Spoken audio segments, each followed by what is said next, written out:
Hey everyone, welcome back to my channel. In this video, I will show you how to check whether your Windows computer is running 32-bit or 64-bit. So let's get started. Firstly, go to Start menu. Here you will type Settings.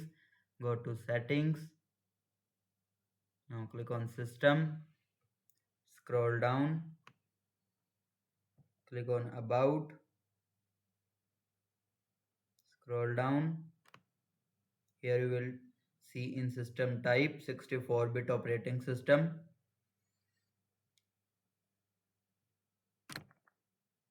That's it. Method 2, using keyboard shortcut.